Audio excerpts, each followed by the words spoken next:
ውድ ቻናላችን ቤተሰቦች እንኳን ወደ ቻናላችን በደህና መጣችሁ። ሚያዝያ 26 ምሽት 12 ሰዓት ተኩል ላይ ሊቨርፑል ከቼልሲ በስታንፎርድ ብሪጅ የሚያደርገው ጨዋታ አለ። ከዛ ጨዋታ በፊት እንግዲህ አሰልጣኝ አርነ ስሎት ከጋዜጠኞች ጋር ቆይታ አድርገው ነበረ። በዛ ቆይታቸውም እንግዲህ የተለያዩ ጥያቄዎችን ተጠይቀው ነበረ። ለነዛ ምላሽ ሰጥተዋል። ምን ተጠየቁ፣ ምንስ መለሱ የሚለውን ነገር ይዤላችሁ መጥቻለሁ። እስከ መጨረሻ ደቂቃ ድረስ ቆይታችሁ እንድትከታተሉኝ በአክብሮት እጠይቃለሁ። ሰብስክራይብ ላይ ሼር ያደረጋችሁም የቻናሉ ቤተሰብ እንድትሆኑ በአክብሮት እጠይቃለሁ። አሁን በቀጥታ እንግዲህ ወደ ጋዜጣዊ መግለጫው እንገባለን። በመጀመሪያም የተጠየቁት እንግዲህ ከድሉ በኋላ የደስታ አገላለጽ እንዴት ነበር፣ መልእክትስ ተልኮለታል፣ እንደዚሁም ዋንጫውስ እስከሚያነሱ ድረስ ጓጉተዋል ወይ ተብለው ተጠይቀው ነበረ። እሳቸውም በምላሻቸው ምንድነው ያሉት? በጣም ልዩ ቀን ነበረ። በዛም ቀን እንግዲህ የተለያዩ መልእክቶች ደርሶኛል እና አብዛኞቹ ነው እንግዲህ ለመመለስ ሞክር ያለው። በጣም ደስ የሚሉ መልእክቶች ነበር የደረሱኝ። የጨዋታው ቀንም እንግዲህ በጣም ደስ የሚል ነበረ። ለሁሉም ለደጋፊዎቹም፣ ለተጫዋቾቹም፣ ለእኔም በጣም የሚያስደስት ቀን ነበረ። ለደጋፊዎቹም እንግዲህ ምናልባትም በህይወታችሁ ያዩት ምርጧ ቀንም ልትሆን ትችላለች። ለእኛም እንግዲህ በጣም አስደሳች ቀንም አድርገውልናል። ከመጀመሪያው ጀምሮ ማለት ነው ከስቴዲየም ከምንገባበት ሰዓት ጀምሮ እንግዲህ ውጭ ላይም ሆኖ ሲሰጡን የነበሩት ድጋፍ በጣም የተለየ ነበረ። በጨዋታው ላይም እንግዲህ ልዩ ነበሩ። ጨዋታውም ላይ እንግዲህ ቶተናሞች 1-0 መምራት ችለው ነበረ። ስለዚህ ቀላል አይሆንም ብለን እንግዲህ ራሳችንን አነሳስተን ጨዋታውን ልናሸንፍ ችለናልና በጣም አስደሳች ቀን ነበረ። በዛም በጣም ተደስተናል ብለዋል። በመቀጠልም የተጠየቁት ደግሞ ማነው ታዋቂው ሰው የላኩለት ምንስ ብሎታል ተብሎ ተጠይቀው ነበረ። እሳቸውም በምላሻቸው ምንድነው ያሉት? በጣም ታዋቂ ሰው የላከልኝ የርገን ክሎፕ ነበረ እና እሱም በመልእክት እንግዲህ አሁን ዋንጫ አሸንፋል። ዋንጫ ስታነሳ ደግሞ ምን ያህል ትልቅ ክለብ እንደሆነ ምን ያህል ልዩ ክለብ እንደሆነም ተመልክታልና እንኳን ደስ ያለ፣ አሁን የታሪኩ አካል መሆን ችለሃል ብሎኛልና በጣም የሚያስደስት መልእክት ነበር የላከልኝ። ሌሎችም ልከውልኛል። ነገር ግን በደንብ ታዋቂ ወይም ደግሞ የበለጠ ታዋቂው ሰው ግን የርገን ክሎፕ ነው የላከልኝ ብለዋል። በመቀጠልም የተጠየቁት ደግሞ ቀሪ 4 ጨዋታዎች ይቀራሉ። በእነዚህ 4 ጨዋታዎች እንግዲህ ምን አይነት እድል እናገኛለን ብላችሁ ታስባላችሁ? የተለያየ ነገርን ከመሞከር አንጻር እንደዚሁም ደግሞ ለነዚህ ለቀሩት 4 ጨዋታዎችስ እንዴት ነው ትኩረት የምትሰበስቡት ተብለው ተጠይቀው ነበረ። እሳቸው በምላሻቸው ምንድነው ያሉት? እነዚህ 4 ቀሪ ጨዋታዎች እንግዲህ በጣም ትልልቅ የሚባሉ ጨዋታዎች ናቸው። ከቼልሲ፣ ከአርሰናል፣ ከክሪስታል ፓላስ እንደዚሁም ደግሞ ከብራይተን ጋር የምናደርጋቸው ጨዋታዎች ናቸውና ከባባድ ጨዋታዎች ስለሆኑ ትኩረታችንን ለመሰብሰብ እንግዲህ ያን ያህል የምንቸገር አይመስለኝም። በተጨማሪም እንግዲህ ቀጣይ የምናገኘው ቼልሲ ነው። ቼልሲ ደግሞ ምን ያህል ጠንካራ ቲም እንደሆነ እናውቃለን። እንደውም ቴብሉን ሳየው አንዳንድ ጊዜ በጣም ነው የምገረመው። ምክንያቱም እንግዲህ በእኛና በቼልሲ መካከል ያለውን ልዩነት ሳየው በተለይ የመጀመሪያውን ዙር ጨዋታ ከተመለከተን እንግዲህ ምን ያህል ጠንካራ ቲም እንደሆኑ እናውቃለን። የዛኔ እንግዲህ በጣም እድለኞች ነን ያንን ጨዋታ አሸንፈን መውጣታችን። ምክንያቱም እንግዲህ በዛ ጨዋታ ላይ እነሱ በጣም ጠንካራ ቲም ነበሩ። ነገር ግን ማሸነፊያ መንገድ ማግኘት ችለናል። ይህም ቲም እንግዲህ ጠንካራ የሚያስብለውም ነገር ደግሞ ይሄ ነው። ምንም እንኳን ተቸግረን እንኳን ቢሆን አሸንፈን መውጣት ችለናል እና ቀጣይ ጨዋታም እንግዲህ እንደዚሁ አስቸጋሪ ነው የሚሆንብን። በተጨማሪም እንግዲህ እነዚህ ቀጣይ የምናደርጋቸው 4 ጨዋታዎች እንግዲህ የዚህ ሲዝን መጨረሻ ብቻ ሳይሆኑ የቀጣይ ሲዝን መጀመሪያ ናቸውና በዛ ምክንያት እንግዲህ ትኩረት አድርገንባቸው ነው የምንገባው ብለዋል። በመቀጠልም የተጠየቁት ደግሞ ስለ ቀጣይ ሲዝን ስለ መዘጋጀት አውርተዋልና ስለ ትሬንት አሌክሳንደር አርኖልድ ምን አዲስ ነገር የሚነግሩን ነገር አለ፣ መቼስ የሱ ጉዳይ ሊፈታ ይችላል የሚለውን ነገር ተጠይቀው ነበረ። እሳቸው በምላሻቸው ምንድነው ያሉት? እንደ ሁልጊዜውም ተመሳሳይ መልስ ነው የመለሱት። እስካሁን ድረስ እንግዲህ ምንም አዲስ ነገር የለም። አዲስ ነገር ሲኖር እንግዲህ እናንተ ናችሁ ቀድማችሁ የምታውቁት። ስለዚህ አዲስ ነገር እስከሌለ ድረስ እንግዲህ በዛ ዙሪያ የምናወራው ነገር የለም ብለዋል። በመቀጠልም የተጠየቁት ደግሞ ትናንትና ምሽት ላይ እንግዲህ ቼልሲ በኮንፈረንስ ሊግ ጨዋታ አድርገው ነበርና ያንን ጨዋታ ተመልክተውታል ወይ እና ምንስ ነገር ወስደዋል ከዛ ጨዋታ ተብሎ ተጠይቀው ነበረ። እሳቸውም በምላሻቸው ምንድነው ያሉት? የሆነ ያህሉን ተመልክቼው ነበርና በጨዋታው ላይ እንግዲህ ቼልሲ ጥሩ የሚባል ነበር። ከዛ በተጨማሪም ግን ምን ያህል ኳሊቲ ያላቸው ተጫዋቾች እንዳሏቸው ግን ተመልክቻለሁ። ምክንያቱም እንግዲህ ሰከንድ ሀፍ ላይ የተለያዩ ተጫዋቾችን ቀይረው ገብተዋልና ምን ያህሉን አስወጥቶ የሆነ ያህሉን ስታስገባ እንግዲህ በቡድን ውስጥ ምን ያህል ኳሊቲ ያላቸው ተጫዋቾች እንዳሉ ነው የሚያመለክተውና ከባድ ተጋጣሚ እንደሚሆንም እንግዲህ እርግጠኛ ነን። በተለይ ደግሞ የመጀመሪያው ዙር ላይ እንግዲህ ከኛ ጋር ያደረጉትን ጨዋታ ስትመለከት እንግዲህ ቀጣይም ጨዋታ እንግዲህ በጣም ጠንካራ ያደርገዋል። በፕሪሚየር ሊግ ውስጥ እንግዲህ ሁሉም ክለቦች ኳሊቲ ያላቸው ተጫዋቾች አሉና ያም ነው እንግዲህ ፕሪሚየር ሊግን ከየትኛውም ሊግ የበለጠ ትልቅ የሚያደርገውና ቀጣይ የምናደርገው ጨዋታ እንግዲህ ከባድ ጨዋታ እንደሚሆን እንጠብቃለን ብለዋል። በመቀጠልም የተጠየቁት ደግሞ አሁን ላይ እንግዲህ 82 ነጥብ ላይ ነው የምትገኙት። ቀሪ 4 ጨዋታዎችን የምታሸንፉ ከሆነ ደግሞ 94 ላይ መድረስ ትችላላችሁና 94 ነጥብ ደግሞ ያለፉትን 4 ዓመታት እንግዲህ ምናልባትም ሻምፒዮን የሚያደርጋችሁ ነጥብ ነው የሚሆነውና ከዚህ በኋላ የሚቀሩትን ጨዋታዎች ማሸነፍ ምን ያህል ጠቀሜታ አለው ብላችሁ ታስባላችሁ ተብለው ተጠይቀው ነበረ። እሳቸውም በምላሻቸው ምንድነው ያሉት?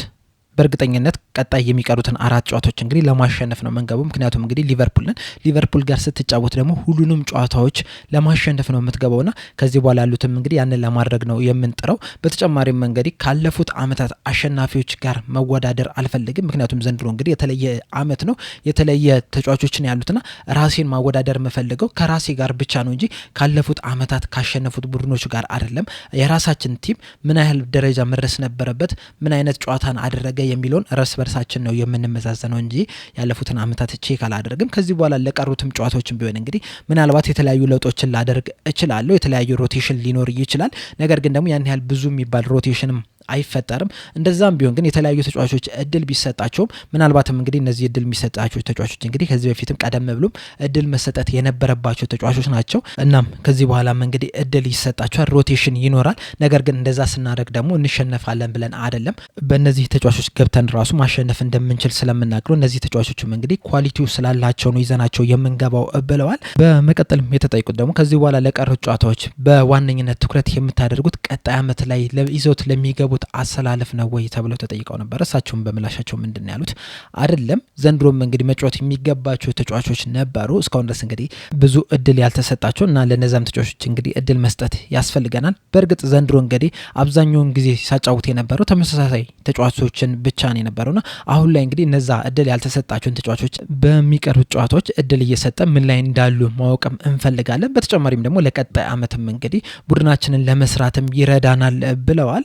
በመቀጠልም የተጠየቁት ደግሞ ባለፈው ዋንጫ ማንሳታችሁን ካረጋግጣችሁ በኋላ እንግዲህ በጣም ደስተኛ ነበራችሁ፣ ደጋፊም በጣም ደስተኛ ነበርና ዋንጫ በማንሳታችሁ ምክንያት እንግዲህ ከደጋፊ ጋር ያላችሁ ቁርኝነት ወይም ቅርበት በጣም ጨምሯል ብለው ያስባሉ ወይ ተብለው ተጠይቀው ነበረ። እሳቸውም በምላሻቸው ምንድን ያሉት? ወደ ሊቨርፑል ከመጣሁበት ሰዓት ጀምሮ በሯን ካለፍኩበት ሰዓት ጀምሮ እንግዲህ ከደጋፊዎቹ ጋር በጣም ጥሩ ግንኙነት ነበረን። ነገር ግን ደግሞ አንድ ላይ ሆነ እንግዲህ ዋንጫ ስታነሳ ያ ግንኙነት በጣም ይጠነክራል። ከደጋፊ ጋር ብቻ አይደለም፣ እርስ በርስ ያለህ ግንኙነት ተጫዋች ከተጫዋች ጋር፣ ተጫዋች ከስታፎቹ ጋር፣ ስታፍ ከስታፍ ጋር፣ ከኃላፊዎቹ ጋር እንዳለ ያለህ ግንኙነት እንግዲህ በጣም ይጨምራልና ምናልባትም ይህን ዋንጫ ማንሳታችን እንግዲህ የበለጠ ጨምሮትም ሊሆን ይችላል ብለዋል። በመቀጠልም የተጠየቁት ደግሞ በሃርቪ ኤሊየት ዙሪያ ነበር። ሃርቪ ኤሊየት እንግዲህ ዘንድሮ ብዙ የመጫወቻ እድል እያገኘ ያልሆነ ተጫዋች ነው። ነገር ግን ደግሞ በቅርቡ በሰጠው አሴት እንግዲህ እዚሁ ቆይቼ ለቦታዬ መፋለም እፈልጋለሁ ብሏልና በእርሶ አይን ይህ ተጫዋች እንግዲህ ለቀጣይ አመታት በሊቨርፑል ትልቅ ተስፋ አለው ብለው ያስባሉ ተብለው ተጠይቀው ነበረ። እሳቸውም በምላሻቸው ምንድን ያሉት? በቅድሚያ እዚህ ያሉ ተጫዋቾች እንግዲህ እዚሁ መቆየት እንፈልጋለን ማለታቸው በጣም የሚያስደስት ነገር ነው። ሲቀጥል ሃርቪ ኤሊየት እንግዲህ በጣም ድንቅ የሚባል ተጫዋች ነው። በእርግጥ ብዙ የመጫወቻ እድል ያላገኘ ተጫዋች ቢሆንም ማለት ነው። ይህንንም የመጫወቻ እድል ያላገኘው ምክንያትም እንግዲህ አንደኛ በቦታው እንግዲህ በጣም ጥሩ ከሚባሉ ተጫዋቾች ጋር ነው የሚፎካከረው እና ከነዛ ተፎካክሮ እንግዲህ ቦታውን ማስጠበቅ መቻል አለበት። ሲቀጥልም ደግሞ መጀመሪያ አካባቢ እንግዲህ ጉዳት አጋጥሞታል። በዛ ጉዳት ምክንያትም እንግዲህ የተለያዩ ጨዋታዎች አምልጠውታል። ከጉዳት ሲመለስም ደግሞ መጀመሪያ እንደነበረው ብቃት አይደለም የሆነውና ወደ ብቃቱ እስኪመለስ ድረስ እንግዲህ መጠበቅ ነበረብን። በዛም እንግዲህ ማየት ትችላላችሁ ያለፉትን 2 ወራት እንግዲህ ብዙ የመጫወቻ እድል እያገኘ ነው የሚገኘው ከመጀመሪያው ከነበረው አንጻር ስንመለከተው ማለት ነውና መጀመሪያ ላይ እንግዲህ ከጉዳት ሲመለስ አልወደድኩትም ነበረ።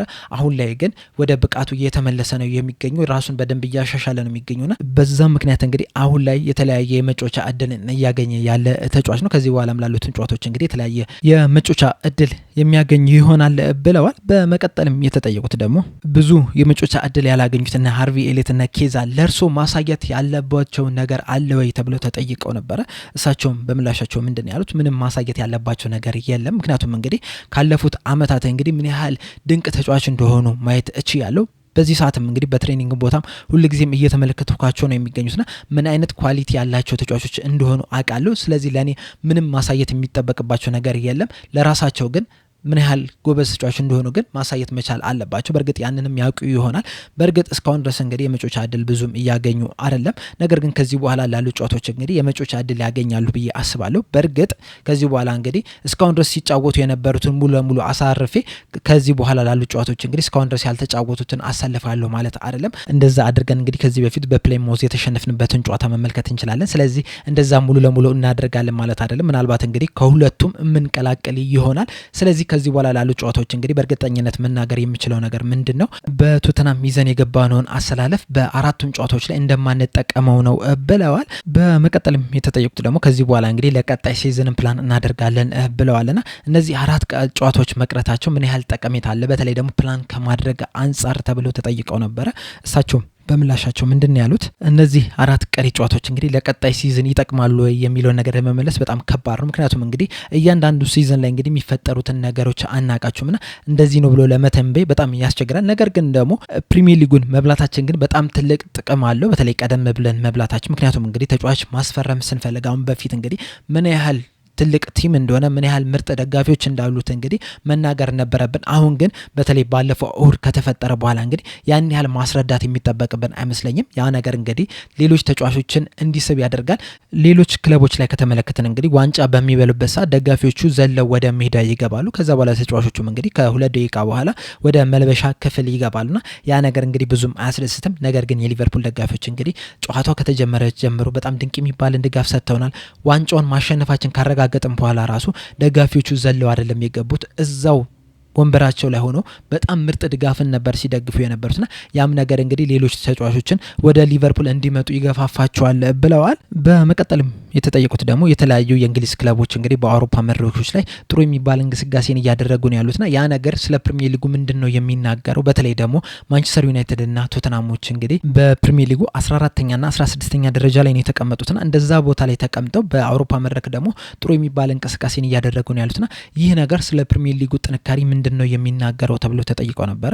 እሳቸው በምላሻቸው ምንድነው ያሉት? በእንግሊዝ ፕሪሚየር ሊግ ላይ 14ኛና 16ኛ ላይ የተቀመጡት ቡድኖች እንግዲህ ከሆላንድ ሊግ ላይ ካለው አንደኛ ደረጃ ላይ ከተቀመጠው ቡድን በጣም የበለጠ ደጋፊዎች ያሉት ነውና ይህም እንግዲህ የፕሪሚየር ሊጉን ጥንካሬ የሚያሳይ ነው። እነዚህ ትንንሽ የምትላቸው በፕሪሚየር ሊጉ ላይ በጣም ትንንሽ የምትላቸው ቡድኖች ራሱ ከአብዛኛው ቡድኖች የበለጠ ደጋፊዎች አሏቸውና ያም ነገር ጥንካሬን ይጨምራል። በእርግጥ እነዚህ ቡድኖች እንግዲህ ቶተናም፣ ማንቸስተር ዩናይትድም በኤሮፓ ሊግ ነው እየተጫወቱ የሚገኙትና ከዛ አንጻር ስንመለከተው እንግዲህ ያ የነሱ የሚገባቸው ቦታ አይደለም። ምክንያቱም እንግዲህ እነዚህ ሁለት ቡድኖች እንግዲህ እዛ ኤሮፓ ሊግ ላይ ከሚጫወቱት ቡድኖች የበለጠ ፓወር አላቸው። በብር ደረጃም በደጋፊ ደረጃም ከተመለከተ ነው እንግዲህ በጣም ጠንካራ የሚባሉ ቡድኖች ናቸው እና ያን የሚመጥናቸው ሊግ ስላልሆነ እዚህ ቦታ ላይ መድረሳቸው ያን ያህል የሚያስገርም አይደለም። የአርሰናልን ከተመለከት ነው ግን በጣም የሚያስደንቀን ጉዞን እየተጓዘ ነው የሚገኙት። በሻምፒዮንስ ሊግ እስካሁን ድረስም እንግዲህ ከውድድሩ አልወጡም። ምን ያህል ጠንካራ እንደሆኑም እንግዲህ የሚያሳይ ነገር ነው። ምክንያቱም እንግዲህ ሻምፒዮንስ ሊግ ከኤሮፓ ሊግ አንጻር ስንመለከተው የተመጣጠኑ ቡድኖች የሚገናኙበት ስለሆነ ያ ጠንከር ያለ ነው የሚሆነው እና የነዚህ ቡድኖች የነ ቶተናም እና የማንቸስተር ዩናይትድ እንግዲህ በኤሮፓ ሊግ ጥሩ ቦታ ላይ መድረሳቸው ያን ያህል የሚያስገርም አይደለም።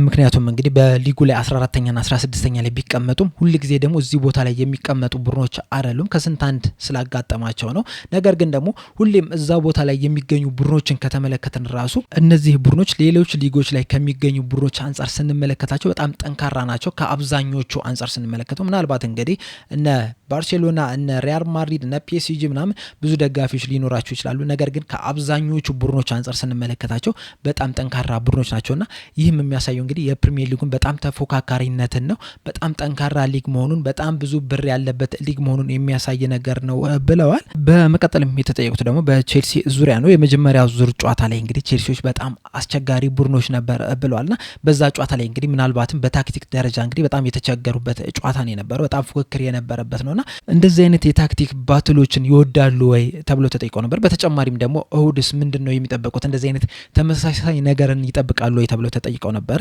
እሳቸው በምላሻቸው ምንድነው ያሉት? እሁድም በጣም ጠንካራ ጨዋታ ነው የሚጠብቀን ብለን የምንገምተው። ምክንያቱም እንግዲህ ቼልሲዎች ሁሌም ተመሳሳይ አይነት አጨዋወት ነው የሚጫወቱት። በመጀመሪያው ዙር በአንፊልድ ባደረግነው ጨዋታም እንግዲህ ተመሳሳይ አይነት አጨዋወት ነበር የተጫወቱት። ከዛ በኋላ ባደረጉትም ጨዋታዎችም እንግዲህ አጠቃላይ አንድ አይነት አጨዋወትን ነው የሚጫወቱትና ቀጣይ እሁድም እንግዲህ ተመሳሳይ አይነት ጨዋታዎችን እንጠብቃለን። እነሱ እንግዲህ የተለያዩ ፎርሜሽኖችን ይጠቀማሉ። በተለይ ደግሞ ከኛ ጋር ባደረጉት የመጀመሪያ ዙር ጨዋታ እንግዲህ አንደኛውን ተከላካይ ወደ መሀል እያስገቡ ሲጫወቱ ነበርና በዛ ጨዋታ ላይ እንግዲህ እኛ በጥሩ ሁኔታ አልተከላከልነው ወይም ደግሞ እነሱ የበለጠ ድንቅ የሚባል ተጫዋቾች ነበሯቸውና በጣም አስቸግረውን ነበር፣ አሸንፈናቸውን ብንወጣም ማለት ነው። ነገር ግን ደግሞ ሁልጊዜም የምትጫወተው ከተጫዋቹ ጋር ነው እንጂ ከፎርሜሽኑ ጋር አይደለም። የተለያየ አይነት ፎርሜሽን ይዘህ ልትገባ ትችላለህ። ነገር ግን ደግሞ ዋናው ነገር ምንድነው? ተጫዋቾችን ማሸነፍ መቻል ነው። ፎርሜሽኑ ሳይሆን የምትጫወታቸውን ተጫዋቾች ነው። በተጫዋቾች ደረጃ ከተመለከትን ደግሞ ቼልሲዎች ጥሩ የሚባሉ ተጫዋቾች አሏቸውና ከባድ ጨዋታ እንደሚሆን እንጠብቃለን ብለዋል። በመቀጠልም የተጠየቁት ደግሞ በአሌክሲስ ማካሊስተር ዙሪያ ነው። ማካሊስተር እንግዲህ በዚህ ወር የወሩ ምርጥ ተጫዋች እጩ ውስጥ መግባት የቻለ ተጫዋች መሆን ችሏል። ማካሊስተር እንግዲህ በጣም ብዙ ያልተወራለት ተጫዋች ነው፣ ያልተዘመረለት ተጫዋች ነውና አንደርሬትድ የሚባል ተጫዋች አይነት ነገር ነውና ለእናንተስ ይህንን ዋንጫ እንድታሰኩ ምን ያህል ወሳኝነት ነበረው ተብለው ተጠይቀው ነበረ። እሳቸውም በምላሻቸው ምንድነው ያሉት? እኔ አንደርሬት አላደርገውም፣ ምክንያቱም ምን ያህል ድንቅ ተጫዋች እንደሆነ እናውቃለን። ኢንተለጀንት የሚባል ተጫዋች ነው፣ በጣም ብልህ የሚባል ተጫዋች ነው፣ ከኳስ ጋር ምቾት የሚሰማው ተጫዋች ነው፣ ለመጋጨት የሚፈራ ተጫዋች አይደለምና በጣም ምርጥ የሚባል ተጫዋች ነው። ከኳስ ጋር ምቾት የሚሰማው ተጫዋች ነው። ከኳስ ውጭም ደግሞ ለመጋጨት እንደዚሁም ኢንቴንስ ለመሆንም እንግዲህ የሚሳሳ አይነት ተጫዋች አይደለምና በጣም የሚጋጭ ተጫዋች ነው። መሀል ሜዳ ላይ ከሚጫወቱ ተጫዋቾችም እንግዲህ በዚህ ረገድ በጣም በልጦ የሚገኝ ተጫዋች ነውና አንደርሬትድ የሚባል ተጫዋች አይደለም፣ በጣም ድንቅ የሚባል ተጫዋች ነው። ይህንን ዋንጫ እንድናሳካም እንግዲህ በጣም ከፍተኛ ጥረት ማድረግ የቻለ ተጫዋች ነው። በጣም ወሳኝ ሚናም ተጫውተዋል ብለዋል። በመጨረሻም የተጠየቁት ደግሞ በብራድሊ ዙሪያ ነው። ብራድሊ ለእሁዱ ጨዋታ ይደርሳሉ ተብሎ ተጠይቀው ነበር። እሳቸውን በምላሻቸው ምንድን ያሉት? ልምምድ ከኛ ጋር ሰርቷል፣ ነገር ግን ደግሞ ዛሬና ነገ ልምምድ ይሰራሉ የሚለውን ነገር አይተን የምንወሰን ይሆናል። ነገር ግን ደግሞ ለጨዋታው ይደርሳል ብለን ነው የምንጠበቀው። ይህንን ስንል ግን ጨዋታውን መጀመር ይችላል አይችልም የሚለውን ነገር ግን እስካሁን ድረስ አላረጋገጥንም። ነገር ግን ሁለቱንም ቀን ትሬኒንግ የሚያደርግ ከሆነ ግን አብሮን ከኛ ጋር የሚጓዝ ይሆናል ብለዋል። በአጠቃላይ እንግዲህ ይህንን ይመስላል ጋዜጣዊ መግለጫው። በዚህ ጋዜጣዊ መግለጫ ዙሪያ እንግዲህ ያላችሁን አስተያየት እንዳለ ኮሜንት ሴክሽን ላይ በመጻፍ አሳውቁኝ። ሰብስክራይብ፣ ላይክ፣ ሼር ማድረግ እንዳትረሱ። በቀጣይ በሌላ እስከምንገናኝ ድረስ ቻው።